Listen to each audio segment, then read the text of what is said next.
everybody. Welcome to Awkward Teenage Years. Thank you guys so much for coming. I think I heard a little bit before the show. How many people here are from out of town tonight? Yes! Thank you. Thank you for coming out tonight. Thank you to all the locals who came.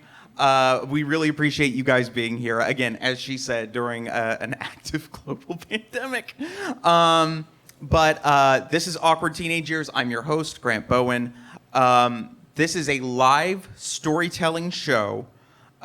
We have 5 great guest storytellers that are going to come up here tonight and share true stories, all true, from their middle school and high school years. And these are usually stories about like first dates, first time drinking, driving, not together, tests, teachers, and of course, coming of age. It's always a lot of fun. We're really happy to have you guys here. It's our first show of 2023, and it's going to be a really, really good one for you. Thank you.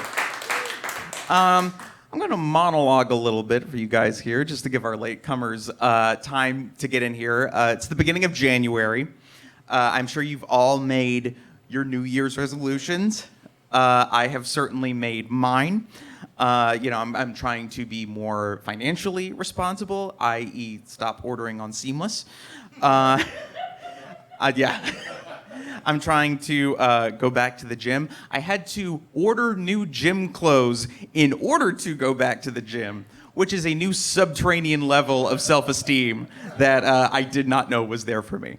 And a big one for me was that I'm going to try to start reading more. Now, I listen to audiobooks, and I kind of fell off of that last year, and it kind of drives me nuts because do we have a picture of me up there? Okay.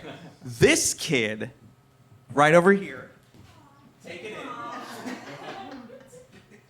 in, loved reading for fun when he was in high school. Like, loved it. Like, granted it was all like genre stuff, but I was reading Tolkien, I was reading C.S. Lewis, Harry Potter, Douglas Adams, The Hitchhiker's Guide to the Galaxy. Like all kinds of stuff. I loved reading for fun. And Shakespeare, I was even getting into Shakespeare really early on. Like, teachers would get on to me and tell me, it's like, Grant, this is science, you have to put your book down. And it kind of, like, I have to think about what is it that made me fall off of recreational reading. And I hate to say it, I think a little bit of it was academic reading. And I don't want to knock academic reading. We need it. And I read some books that I loved in my classes, like The Outsiders or The Great Gatsby or The Picture of Dorian Gray. Those were some of my favorites. But for each of those, there was always another one that was really like pulling teeth for me. Like I had trouble getting through Wuthering Heights. I had to read Lord of the Flies twice. Different years with different English teachers who clearly did not consult each other about their curriculum. And if I had to think about the one that probably really broke me was Pride and Prejudice. I truly, it was a chore. I'm just like, why aren't these people just talking to each other? I don't get it. Like truly, I'm just like, I cannot wait to put this thing down. And unfortunately, like after that, I really stopped reading for fun and didn't start picking it back up again until later in my adulthood. But now, here's the important thing to remember. I was a teenager. My taste was not fully there yet. I thought Creed was a good band. I thought The Phantom Menace was a good movie. I thought George Bush was a good president. I didn't know what I was talking about. So now that I am older, I am wiser, I'm ready. Not only am I ready to start setting up a reading plan and getting back into reading, I am going to revisit Pride and Prejudice this year and see if I finally get Jane Austen. And I hope you will all encourage me in that journey. And with that, let's get our show on the road. Our first storyteller, thank you. Our first storyteller of the night, she tickled me. She describes herself as a part-time stand-up and even more part-time storyteller. But I think she's selling herself short because this is actually her 4th time on our show since we've been running at the beginning of 2020. So please welcome back Marina Petrova.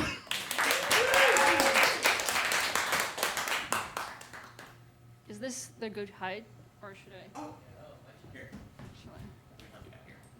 I'm not good with physics. Okay. Oh, you got it? Okay. This is a smile in Russian.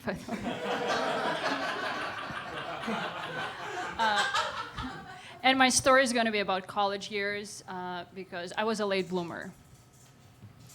So I'm in my bed, in my room, in the dorm, back in Moscow, Russia, and I'm about to send a text message to my friend Alexei. And the text message has a love poem in it, which ends with these lines. May God provide another who will love you as tenderly and truthfully as I. And Alexei has no idea that I have a crush on him. And I just found out a few months ago, but it's for the first time feeling so strong. I'm just overwhelmed by that feeling. And he and I, we met in the first year of college about a year ago. We met in the same group of friends. We took many of the same classes. But despite hanging out together often, we were very different. So Alexei was not into academics at all. He was a skater boy. He was in the baggy clothes. He had long hair. And he was so confident. It seemed like everything is beneath him.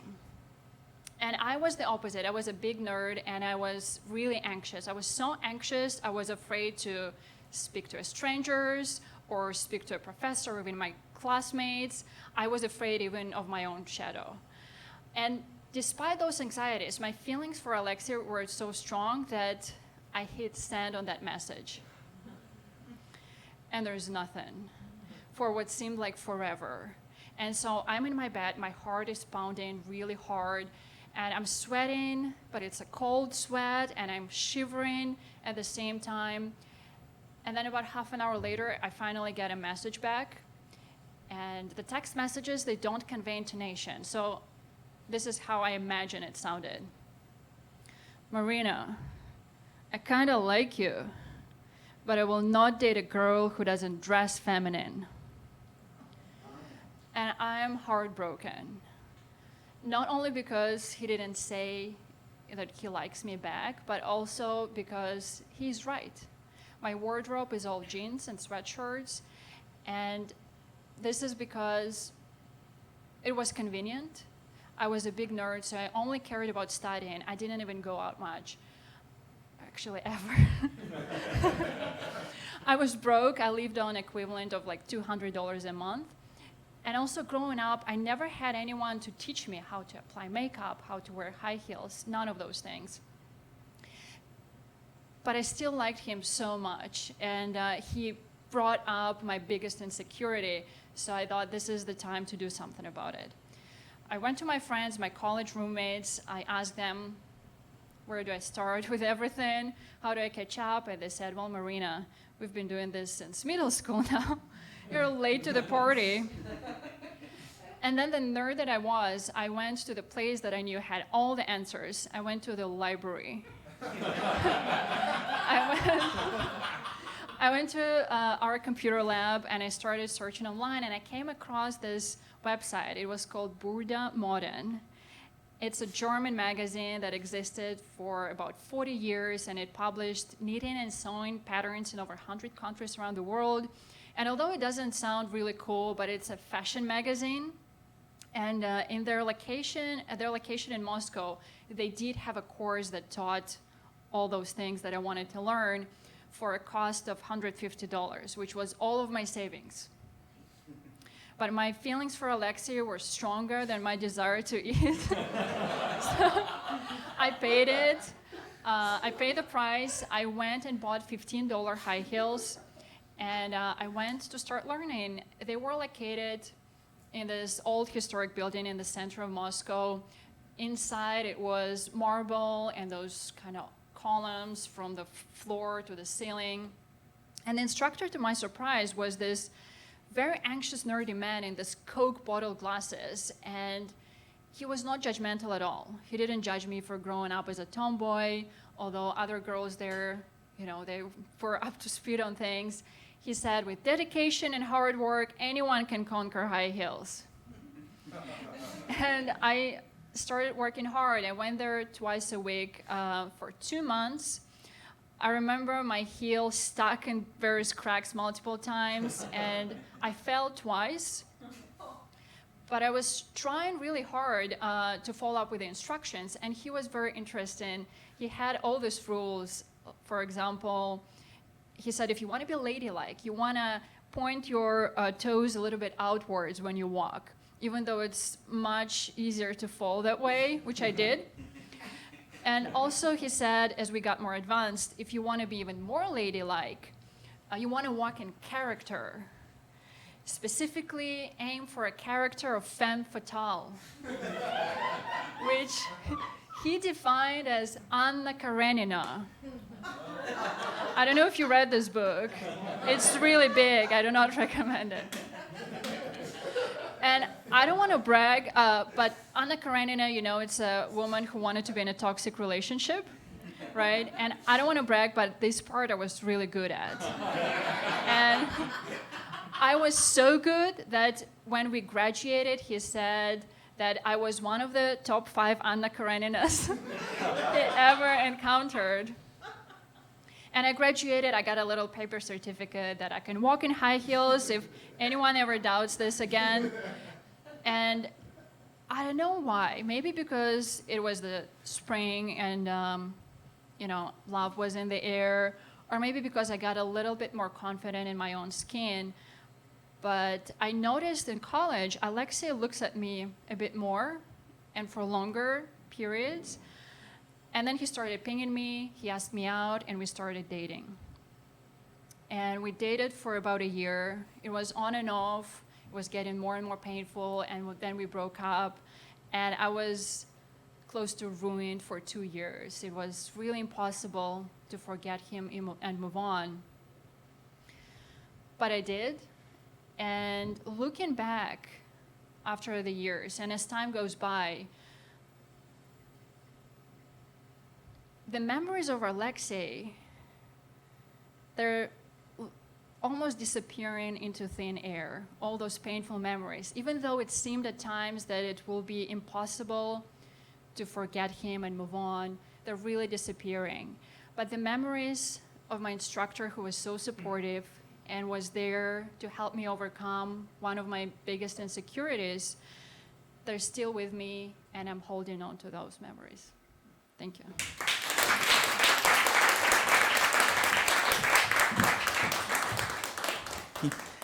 I gotta say, we've had a lot of stories about lengths people will go to impress a guy or a girl or whatever.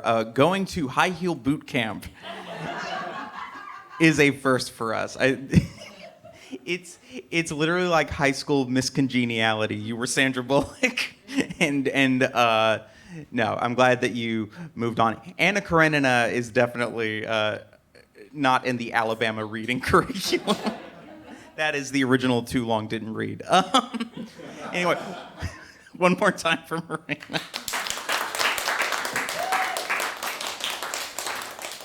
All right, our next storyteller is a 5-time Moth Story Slam winner. He is the host and producer of Unreeling Storytelling, and he is working on his debut memoir, which hopefully will be out really, really soon. Please welcome back our good friend, Devan Sandiford.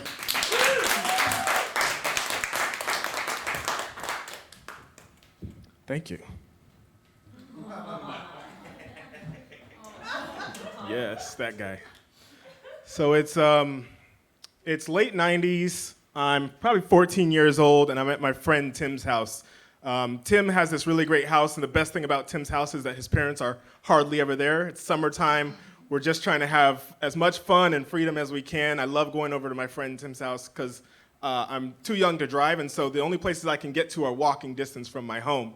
And the things that I love about Tim's house are he always has food. We can go through the fridge and find things. My friend is actually Chinese, and so he'll teach us Mandarin because his grandma only speaks Mandarin. And so sometimes he'll teach us Mandarin, and we have a lot of similar interests. Like we play soccer together, we play football together. I love to go over to his house and just like have a good time and just have like the freedom of being this 14-year-old who gets to just be out in the world.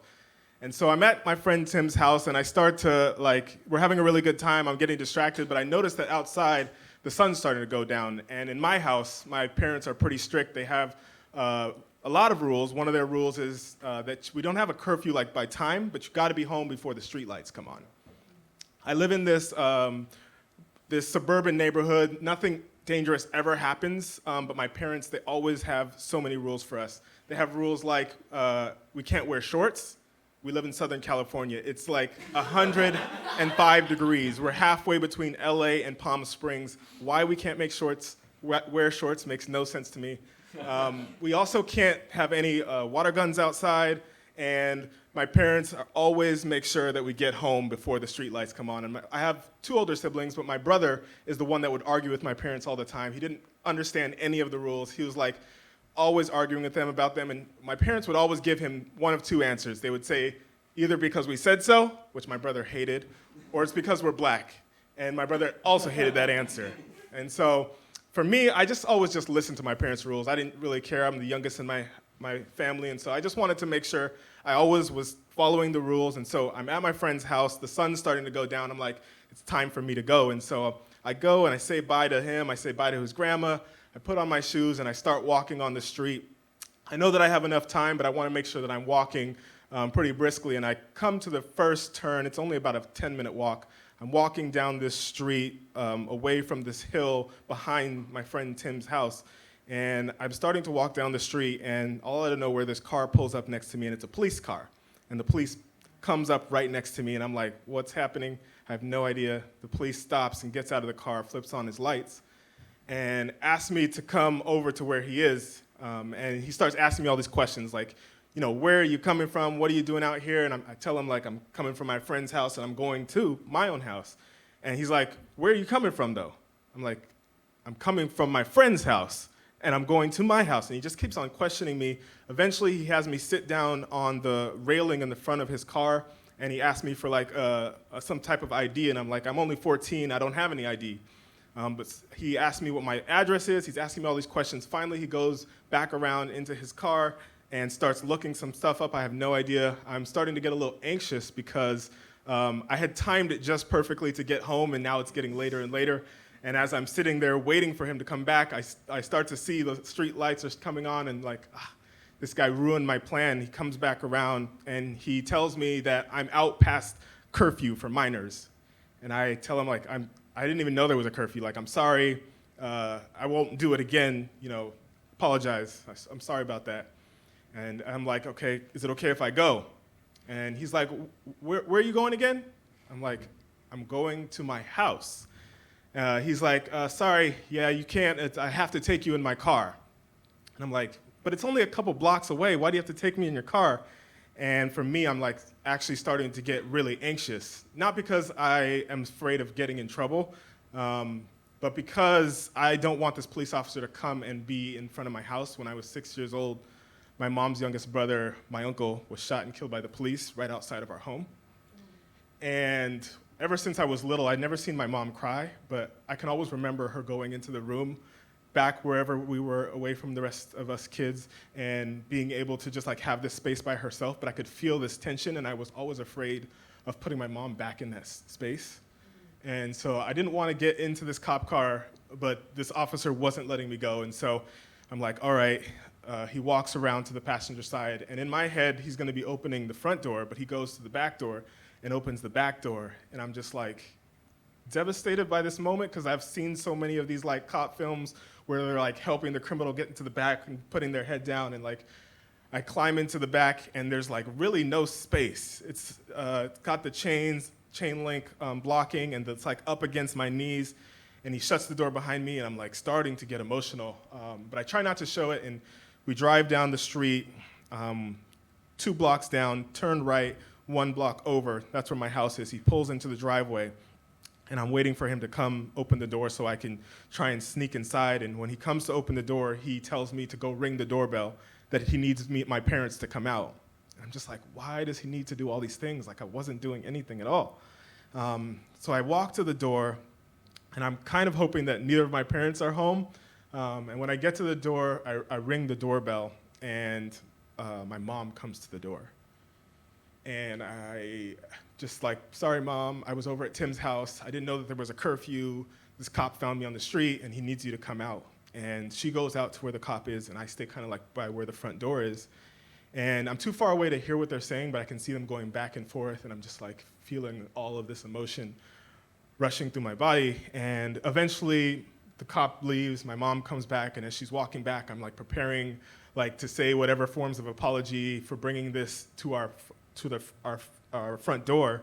And she walks inside, and I tell her, I'm sorry, Mom, I didn't know that there was a curfew. Next time I'll make sure to come home even earlier. I was just trying to make it home for our curfew. And my mom looks at me, and without any uncertainty, she tells me, there was not a curfew, Devan.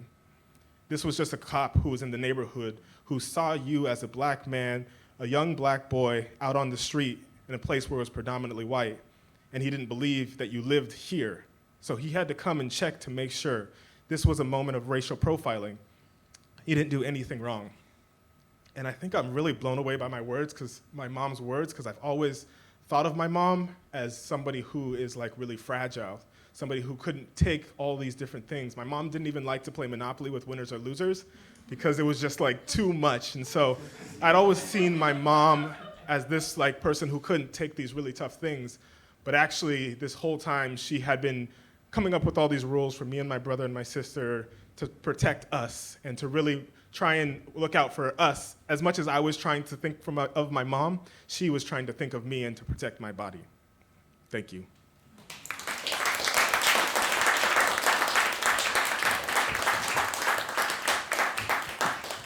Thank you for sharing that. If we had more time, I would ask you to call home and get somebody to explain why you couldn't wear shorts. That's the most confusing. We've talked about this. That's the most confusing part of your story. like I couldn't watch The Simpsons. That makes more sense. It's like, oh, you can't wear shorts. Oh, man. One more time for Devan, everybody.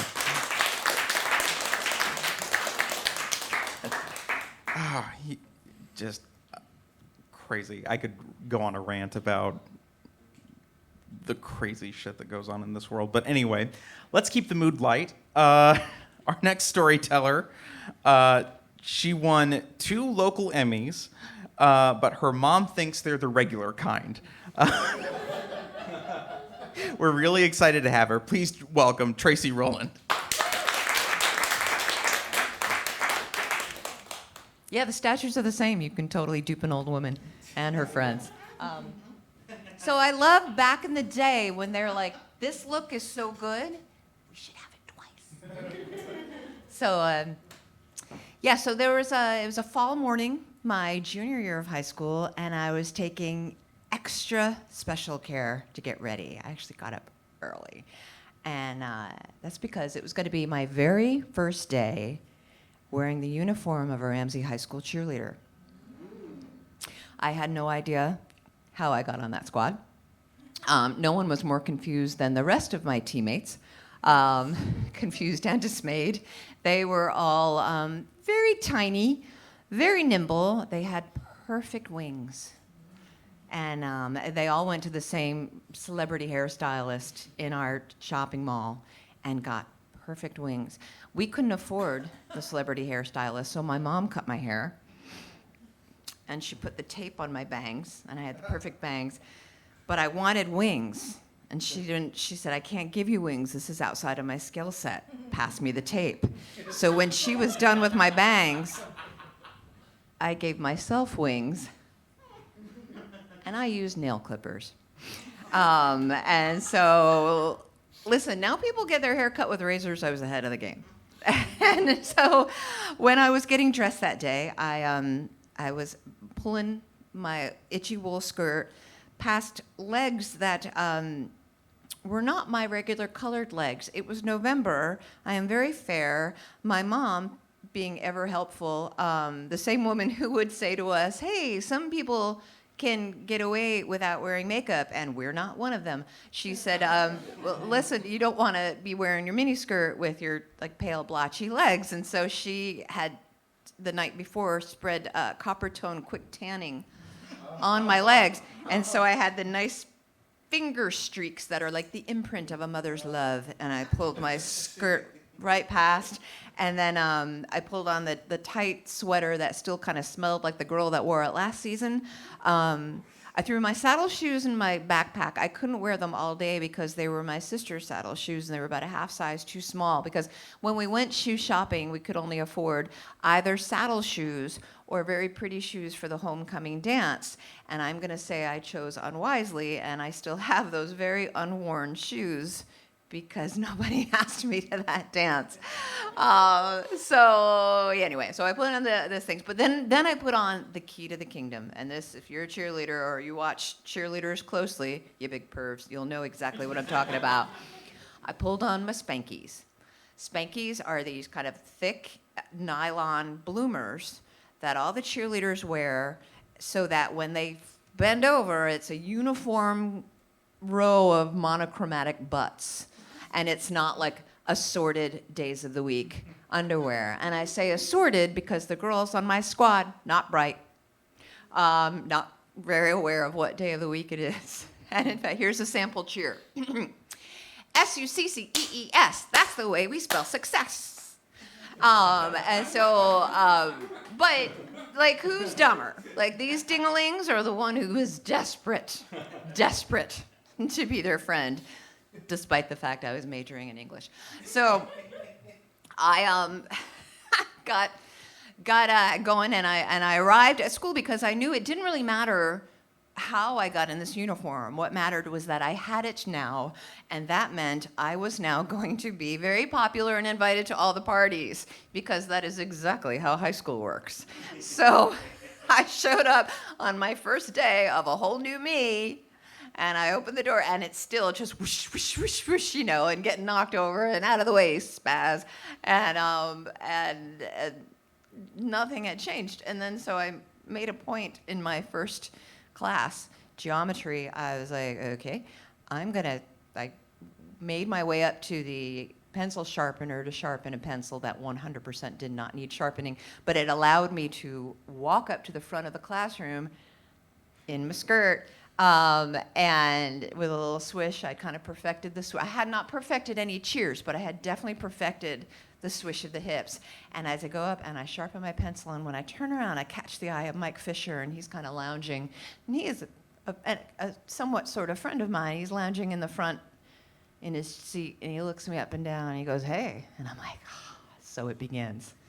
And I guess they're letting anybody become a cheerleader now, huh?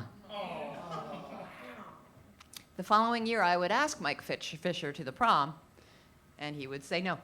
And so I made my way back to my seat. I was a little less flouncy. And at the end of the day, in the gymnasium, things were not any more welcoming, because I'm there with my new best friends, and the head cheerleaders are rattling off all the instructions, you know, the peel-offs, the round-offs, the this.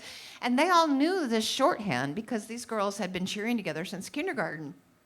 And I would, you know, raise my hand and ask for clarification. There's this like groan.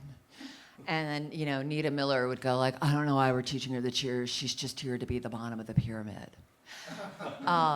Which was true. So the thing is, this was before, when you think cheerleaders now, you think that ESPN, bring it on, you know, crazy, nimble, flying. But in the 80s, it was the oh, Mickey, you're so fine cheerleaders. You just had to be big and loud and like hold up your side of the pyramid. And I'm telling you, I nailed it. And so the thing about being the bottom of the pyramid, though, it's a place of power. And if the girl on your shoulders is a real shitheel like Nita Miller, what you do is when you pick her up, you groan a lot, you really strain, you act like she's giving you a hernia, because what you do is you tap into her biggest fear, that she's getting fat. And it's cheap. It's cheap. I take no pleasure in this now, but back then, oh man, I reveled in every single fake hernia that bitch ever gave me. And so I did have one ally though there on the gym floor. My ally was Jim Finn, and he was a 5.6 point guard, and he was my 5'6" point guard because I was his personal cheerleader. Like every guy on the team had a personal cheerleader. When they did something bad, when they sank a shot or they blocked a shot, their cheerleader would get up and do a variation of this exact cheer. Joe Smith, hip hip. Raw Joe, Raw Smith, rah rah Joe Smith. Let's give his cheer for Smith. It was Longfellow set to clapping. And so what we would do though is we would, choreograph it our own selves. So while the words were the same, Joe Smith, Jim Finn, the choreography was to our own strengths. And so that is where, man, my cheer for Jim Finn was like my end zone dance. It was my absolute, it was my Free Willy leap over the wall. It was just my everything, because everything I couldn't do from the bottom of the pyramid, I put into this cheer. There was a cartwheel. There was a little jazz handy, springy thing, but then it landed in a power split, which is exactly what it sounds like, as painful. And when you land in a power split, your grandkids feel it, and you will get stoned to death in any society that values virginity. But the thing is, so when I was a kid, I was super nimble. I was one of those kids that could pop my hips out and put my feet behind my head, and I used to be able to hold my fingers and touch my ass without letting go. It's one of those party tricks that if I'd ever been invited to a party, I would have shown them. Age and stiffness have rendered those tricks moot, much to the dismay of anyone I dated after age 30. But back then, I could land it, and it was powerful and painful, and it got everybody's attention. But the best part about that cheer that I had choreographed was just how often it showed my ass. Because I don't care what kind of 16-year-old you are, you have got a fabulous ass. And that's, maybe you're like a 16-year-old golden retriever, but even then, there's some people who would totally tap that, possibly in this room. But the problem is, with that cheer, is that I never got to do it because Jim Finn was the bench warmer. He was the me of the basketball team, right? He's the guy that walked down the hall with a swagger in his too big jacket, and people would be like, huh, they'll let anybody play varsity basketball, won't they? But every time he'd see me, he'd be like, today's the day, get that cheer ready. And I'd be like, yes, today's the day. That is absolutely it. And I would practice this cheer more out of loyalty than absolute necessity because he'd never got off the bench. And once in a while, when he did, he'd be the guy going over here. And everyone on his team ignored him. I totally related to Jim Finn, and why we're not married now is anybody's guess. And so one day, towards the end of the season, Nita Miller corners me in the dressing room, locker room, and she goes, "Give me your Spankies." And I'm like, it is way too late for hazing. No, it turns out she forgot hers, which is like a rookie mistake. Like, the football player does not forget his cup more than once. You do not forget your Spankies. Seriously, what is wrong with you? And I'm like, ain't gonna happen. Sucks to be you, Nita Miller. And then suddenly I'm surrounded by cheerleaders, and with the same intensity that they would shout defense when we had the ball, they're now around me shouting Spankies, Spankies, Spankies, and it's terrifying. And before I know it, I'm handing over my Spankies to Nita Miller. And then I am now marching out into the gym with a mere 2 inches between me and some very, very comfortable granny panties, because then, as now, I dress for comfort. And I'm thinking, and all of my moves, which were sort of stiff to begin with, are now like I just got out of a body cast, right? And so all of our cheers are just me just terrified. I'm just 2 inches away from disaster. Had I been somebody who was the Instagram age and I was into PR, I'd be like, I am 2 inches away from internet immortality. But such was not the case then. And so the game is going along, and I'm just like, sweating it through, and we're almost done. Jim Finn gets off the bench. He's doing his I'm here, I'm free dance. Somebody passes him the ball, he sinks it. It is a three-pointer. People are going nuts, and he's getting clapped on the back, and my squad is like, it's your guy. And I jump up, I'm Jim Finn, and then I remember, and then I just went, hey, nice, and I do this, slow motion split, and then need help getting up. And then I go back to my seat, and Jim's just like, the fuck? What happened there? Like, what was happening? And then that was it. That was it for his glory, and that was it for my glory. He did not score again for the rest of the season. I did not score again for the rest of the season. I did not make the squad senior year. But what I did do is I got a really well-paying part-time job after school, which was great because then I could afford the Guess jeans everybody was wearing, and let me tell you, those were going to make all the difference and make me super popular. Thank you.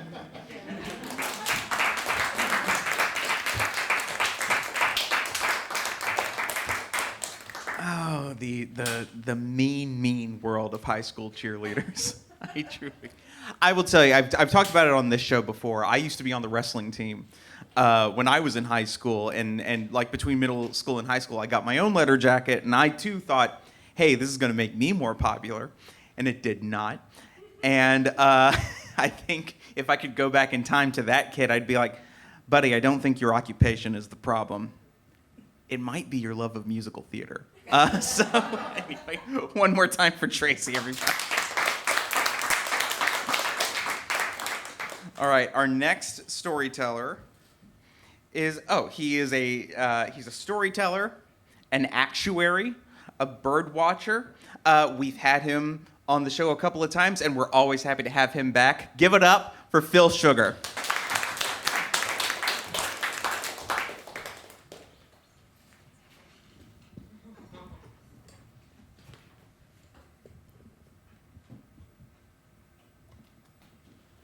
That's me and my grandpa. I was an only child and an only grandchild, so I spent a lot of time with Grandpa. And one day I was about 13 years old, and he was taking me bowling. He was driving me to the bowling alley. And in the car, while he drove, he did what he usually did. He started humming. And he started humming this tune. Da-da-da-dum-bum, da-da-da-dum-bum, ya-da-da-dum-bum-bum. Ya-da-da-dum-bum, ya-da-da-dum-bum, ya-da-da-dum-bum-bum. And, I was kind of a quiet kid. I'd look out the window, I'd be looking for birds out the window, and just listening to Grandpa hum as we drove. And as the drive continued, he'd start to play with this tune. He'd start to get silly with it. Piom, piom, piom, piom, piom, piom, piom, piom, piom, piom, piom, piom, pa. Piom, piom, piom, piom, piom, piom, piom, piom, piom, piom, piom. Now, I grew up hearing this tune. He always sang the same tune in the car ever since I was a little kid. And I've been taking piano lessons, okay? I had been taking them for a few years, and I was getting to the point in my piano lessons where I was starting to really get to play good music. Because, the first few years you play the piano, you don't get to play anything good. It's like these stupid etudes. I didn't really care. It's just whatever my piano teacher asked me to study. But I was starting to really get interested in classical music now, and I wanted to hear what music went like, different pieces of music beyond what I was just happened to be studying. So I asked Grandpa, what's this tune that you always sing? And he didn't know. He said, that's funny, I do always sing it. Yeah, it's just a tune. So I found that frustrating. It's gotta be something, right? Every melody is something, isn't it? And one day I just happened to be talking to my mom. I was doing some funny impressions of my grandpa, like the way he sneezed. Okay, Grandpa sneezed by screaming the word hark. Hark! That's Grandpa sneezing. That's how he sneezed. And my mom and I were laughing about that. And I said, he always sings this tune in the car, and he doesn't even know what it is. And my mom told me she grew up hearing him whistling that same tune. She said when she was a little girl, Grandpa was a dentist, and she said he used to work on her teeth when she was little, and the whole time in the dental office, he'd constantly be whistling that same tune. And she didn't know what it was. And I'm like, okay, Grandpa doesn't even know what it is? It's gotta be something, okay? I'm gonna find out what this tune is. Now, Grandpa played the viola.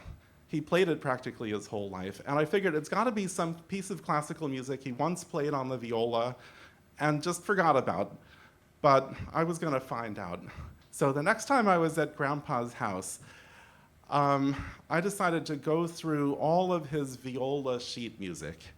Okay, he had about 40 years of Xeroxes of viola sheet music, and I figured if I go through that, like, looking for a melody that went like down and then kind of up again and then down and up again, I would recognize if it was in there someplace. And of course, Grandpa saw me going through his sheet music, and he couldn't wait to take out his viola and like play it for me. He was so excited that I was getting into music finally. And I didn't really want a concert at this time. I was on a mission. So, I kind of, he played the viola kind of like he sang. All right, I mean, he played it for the enjoyment of it. He wasn't so great, but he didn't care. If a piece was too hard for him, he would just play it super slowly. He was always practicing it whenever I was at his house. I started working my way through. It was like way more viola music than I thought there would be. Not that many composers wrote music for the viola, but he had all of it. And I was nearing the bottom of it, and I'm like, I don't know if it's in here, and maybe I missed it at the top someplace. I don't want to go through this whole stack of papers again. And I did get to the end, and I still never found the tune. Never found it. But I kept learning about classical music. I kept listening to new pieces. My parents had a huge collection of classical music records, and I would take armfuls of these records up to my room and play them. And it was like opening birthday presents. I mean, imagine hearing all these pieces of classical music for the very first time. Today, I've heard every piece of classical music 1,000 times, but imagine, like, for the first time, and I didn't know how it would go, but I knew I would like it. And one day, I put on a piece by Camille Saint-Saëns, the French composer, called Introduction and Rondo Capriccioso for violin and orchestra. And I was just doing my homework while I had it on in the background, and all of a sudden, I couldn't believe what I was hearing. This was the piece. This was the piece Grandpa had been humming his whole life. I found it. I mean, of course, he'd been doing it wrong. I mean, 50 years of playing with it, it doesn't really go piam, pum, piam, piam, piam, piam, piam. I mean, it was different, but it was clearly the same piece. This was it. Now I knew how it goes, and I couldn't wait to show Grandpa this piece. I mean, this was going to be the surprise of a lifetime. So the next time Grandpa was over my house, he came over, and of course, I wanted to show him this record, but the first thing Grandpa wanted to hear was, what am I playing on the piano? All right, he always wanted to hear what I was playing, and I hated that, because I was like, I don't know anything right now, because he caught me between pieces. I'd studied a piece, but I already forgot the last piece I played, and I hadn't learned the new one. And he's like, just play a little something. I just want to hear a little something. Don't worry about the notes. I just want to hear something, just a little something. He kind of talked me into it. So I played him the best I could, my Beethoven sonata. And then he goes, oh, you didn't seem too comfortable with that. And I'm like, of course I wasn't comfortable with it. I don't know it yet, okay? I'll tell you when I was comfortable with a piece, after I'd studied it for 6 months, and I knew it perfectly. For about one day, I was comfortable with it. Then the next day, I forgot about it. If he had asked me on that one day, I would have been very comfortable. I kind of envied Grandpa, because he played for the enjoyment of it. He didn't care if he made mistakes. He just loved playing the music. But actually, he didn't say that I made a lot of mistakes or that I got wrong notes. He said I wasn't comfortable. I think he really wanted me to have the comfort and fun of music that he had.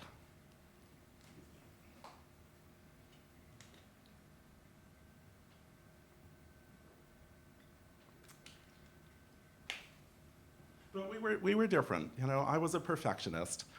I was a lazy perfectionist, but I was a perfectionist. But there was one piece I did know, and that's that piece by Camille Saint-Saëns, the French composer. And so I took Grandpa and my mom up to my room, and I put on this record of that Camille Saint-Saëns piece, and I said, listen. And they said, okay, what is it? And I'm like, are you kidding me? Listen to this. I mean, it is different. And I had to convince them a little bit, but they did agree. I mean, they did admit this had to be the piece. There could be no other piece. This had to be the piece that Grandpa had been humming, and now we all knew exactly how it goes. And of course, the next time I was in the car with Grandpa, I was waiting for him to sing it. But he didn't. And then the next time I was in the car with Grandpa, I was waiting for him to sing it. But he didn't. He sang other tunes, like he usually did, but not this tune, not the old way, not the new way. And in fact, I never heard him sing this tune again for the rest of his life. And I don't know why. I still wonder why he stopped singing it. I mean, I hope I didn't ruin it for him. I mean, maybe I ruined his enjoyment of this piece by showing him exactly how it goes, and now there were all these rules and stuff, and he couldn't play with it. This piece that had given him and everyone else comfort for his whole life. Or maybe he was just searching for it. He just kept the tune alive in his head all these years because he wondered what it was, and now he knew, and he just didn't have to sing it anymore. I hope it's that, I really do. But it's frustrating because I solved one mystery, and now I've got another mystery that I'm never going to know the answer to. But as for Camille Saint-Saëns, the French composer, I still listen to that piece sometimes. It's a great piece. I know exactly how it goes. But every time I listen to it, in my head, part of me still thinks, piam piam piam piam piam piam piam piam piam piam piam. Thank you.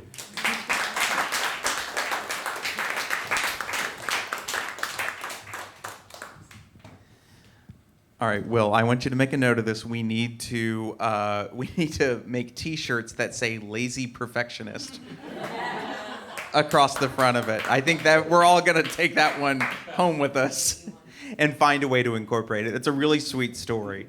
If I can get a little sappy on you right here, I lost my grandmother almost 2 years ago now, and she didn't love classical music, but she loved hymnals and gospel music and stuff like that. So it's always nice when you get a little bit of music that can make you think of them as time goes on. So thank you for sharing that with us. One more time with Phil. All right, guys, are you having fun? Are you having a good time? Good. All right. Before we get to our last storyteller, we got a little bit of housekeeping to take care of.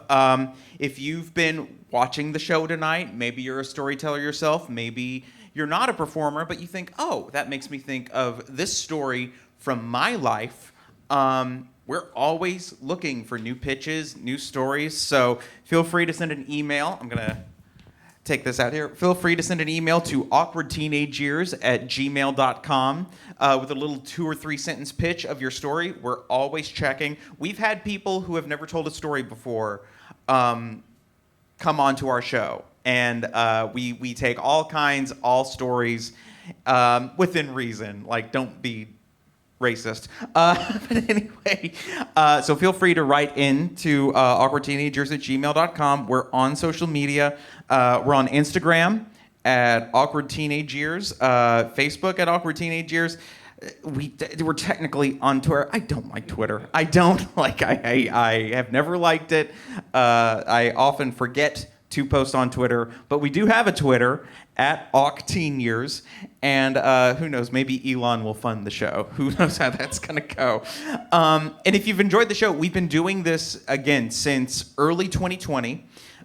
We started right here in the Under St. Mark's Theater as part of the Frigid Festival. Thank you. Lauren has been with us since the beginning.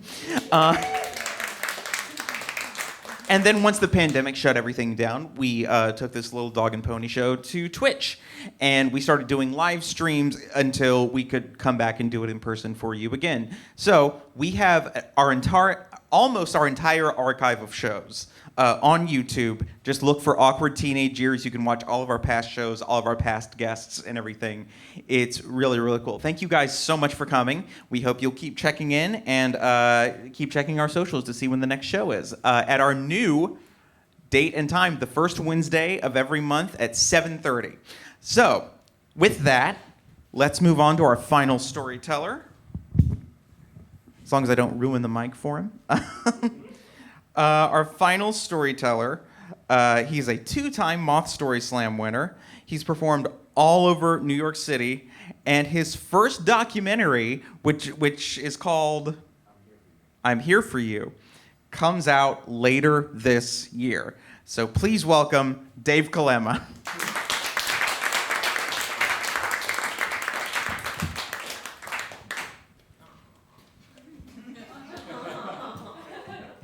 This is me and my grandma. She did not hum for me.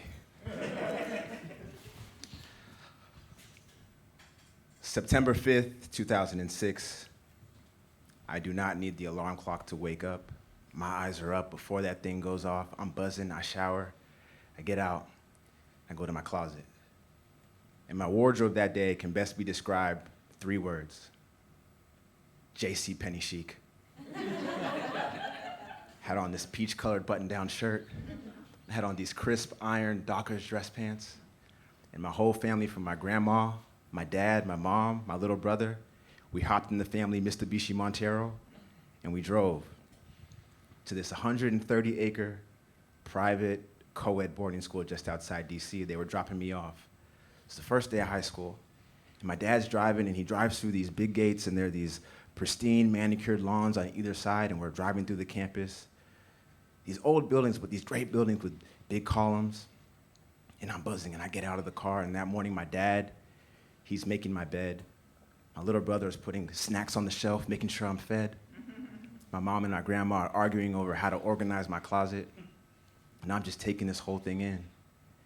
And I go out in the hall, and I'm looking around, and I'm seeing these families moving their sons into their rooms. I'm looking up and down the hall, and nobody looks like me. My mom comes out, she's looking up and down the hall, and then she disappears. Now I'm back in the room, and my mom comes in, and she says, "David, why did they give us the smallest room?" And everybody turns, and my dad said, "Is that true?" And we were this Ugandan family moving into the sea of whiteness. And the end of the day comes, and the parents leave, and everybody's in the car, and right before my mom gets in the car, she comes to me, and she gets eye level, the way a parent does when they're trying to reassure a kid. She says, "David, you're going to be okay. David, you're going to be okay. David, make sure you call me tonight, okay?" And she reaches her hand in her purse, she grabs $125 cash, and she says, "You have to make this last until June. I'm not giving you any more money." I said, "Yeah, I'll call you tonight, Mom.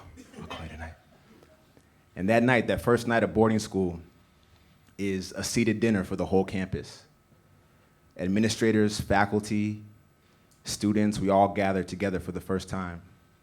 And the boys, every boy on campus, we have to wear blazers to this seated dinner. Picture Will Smith on his first day at Bel Air Academy. And as J.C. Penney chic as I looked that day, I looked through my closet and there was no blazer. My parents spent all morning putting my room together, and I tore it apart to find a blazer that did not materialize. These kids are walking to the dining hall, and they're laughing at me. They're snickering underneath their breath. They're giving me glances, and it takes me 4 tries before a kid agrees to go back and let me borrow one that he had. We make it to dinner. I'm like 1 or 2 minutes late. I'm sitting down, taking it in. I'm a little nervous, and I survive it, and I'm back on dorm.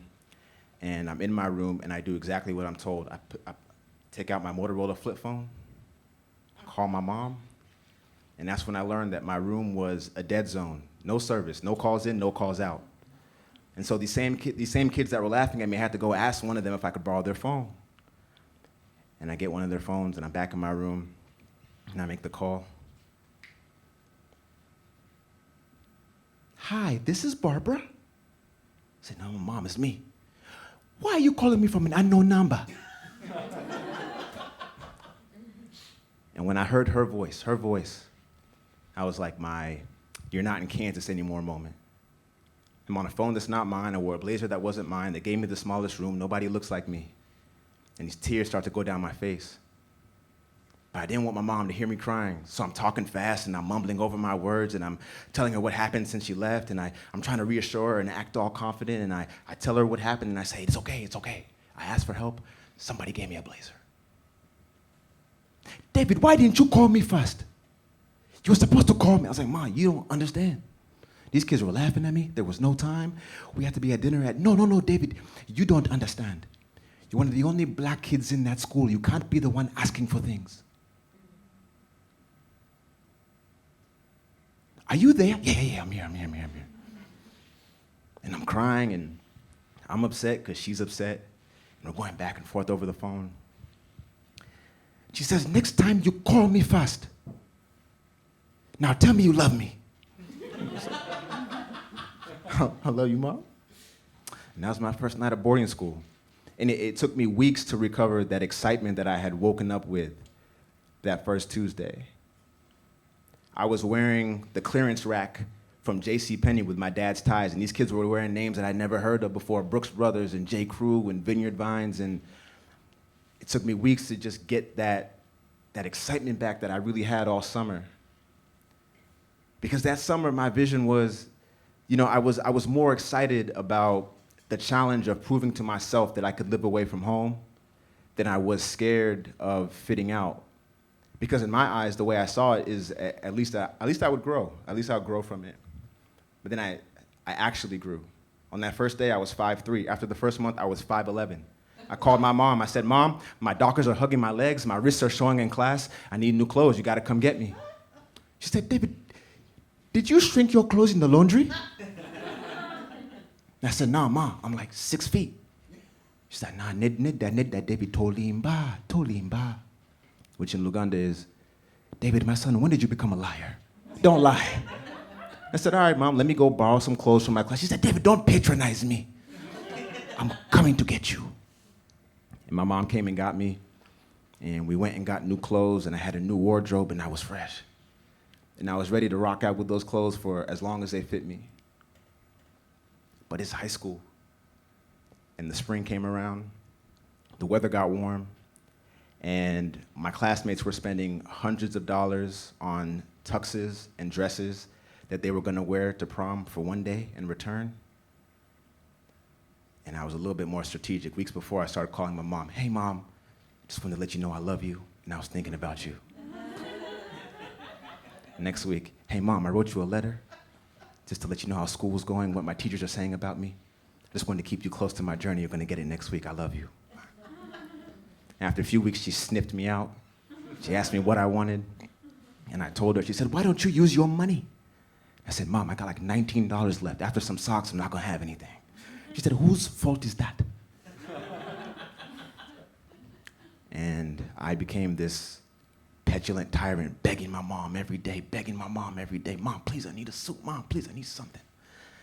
And after 3.5 weeks, I broke her down, and she pulled up to the school, and I got in the back seat, and she drove me to JCPenney, and we went and we got this suit on a discount, and she's paying for the suit, and we're paying for it, and she looks at me and she says, I'm buying this suit a few sizes too big so you can wear it next year, the year after, and the year after that. Yeah, that's the immigrant way of saying I'm buying you one suit for prom for all of high school. And I didn't care, because at prom, I looked good. And because I looked good, I felt good. And because I felt good, I danced great.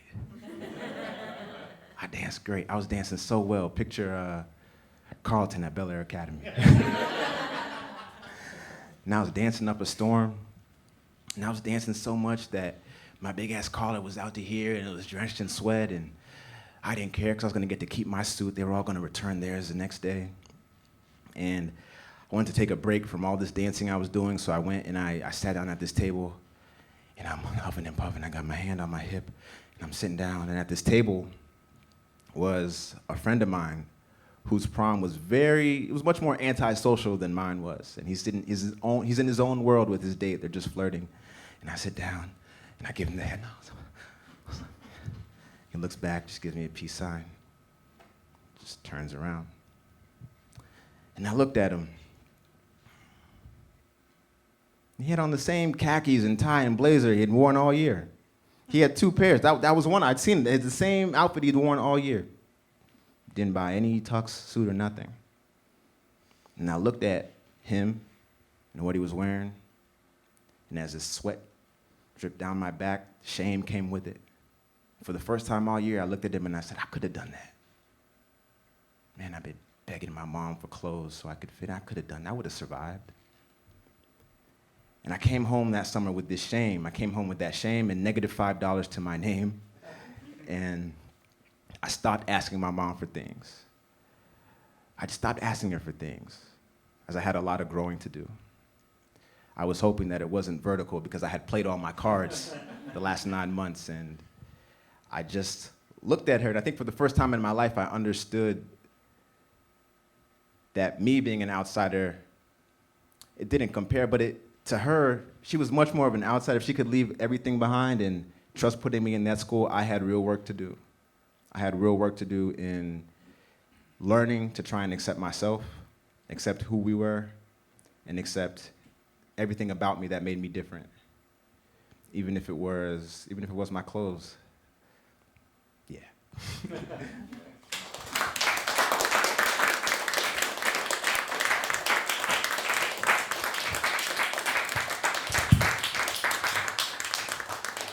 Oh, growth spurts always suck.